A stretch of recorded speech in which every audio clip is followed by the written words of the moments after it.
ఆదికాండం 12వ అధ్యాయం 2వ వచనం. నిన్ను గొప్ప జనముగా చేసి నిన్ను ఆశీర్వదించి నీ నామమును గొప్ప చేయుదును, నీవు ఆశీర్వాదముగా నుందువు. ఈ వాగ్దానము దేవుడు ఆనాడు అబ్రహాముతో తెలియపరిచాడు. ఈరోజు నీకు కూడా తెలియపరుస్తూ ఉన్నాడు. నీవు ఒంటరి వాడవని, నాకు ఏమీ లేదని, నా పరిస్థితి చాలా దిక్కుతోచని స్థితిలో ఉన్నదని బాధపడుతున్నావేమో. అందుకే ఈరోజు ఈ వాగ్దానాన్ని గుర్తు చేస్తుండడు. ఆనాడు అబ్రాహాంకి ఇచ్చిన వాగ్దానాన్ని, నా కుమారుడు నా కుమార్తె నేను నీకు కూడా ఈరోజు తెలియపరుచు, నిన్ను గొప్ప జనముగా చేయబోతున్నాను, నిన్ను ఆశీర్వదించబోతున్నాను, నీ నామం నీ పేరును గొప్ప చేస్తాను, నీవు ఆశీర్వాదంగా ఉంటావు. నీ పేరు మాట్లాడుకోవడానికి కూడా కొంతమందికి ఏదో నామోషిగా అనుకుంటూ ఎందుకు వీరిని తలుసుకోవడం కూడా వ్యర్థము, వృధా అని అనుకుంటున్న పరిస్థితిలో ఉంటున్నావేమో. కానీ నిన్ను, నీ నామమును గొప్ప చేస్తాను.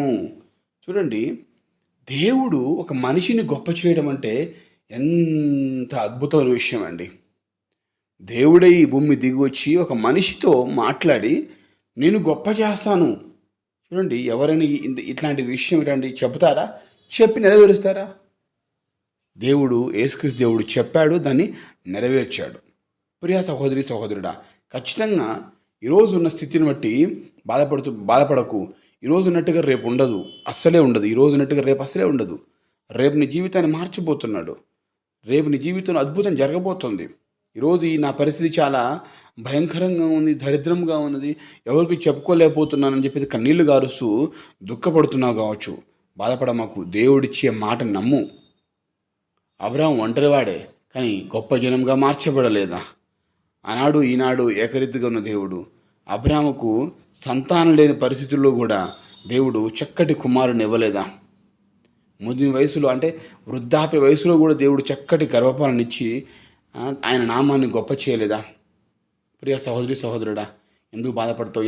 ఎంత కాలమైనా కూడా నా జీవితంలో ఇంకా అద్భుతం జరగట్లేదు, మేలు పొందుకోలేకపోతున్నాను అనుకుంటున్నావు. కానీ అబ్రాహామును చూడు, అబ్రాహామును గమనించు. అబ్రాహాం శారళవ జీవితంలో దేవుడు ఏ విధంగా చక్కటి కుమారుడు, వాగ్దాన పుత్రుడు ఇస్సాకును దేవుడు దయచేశాడు. ఈరోజు నీకు కూడా దేవుడు దయచేయబోతా ఉన్నాడు. అద్భుతం నీకు నీ జీవితంలో జరగబోతా ఉంది.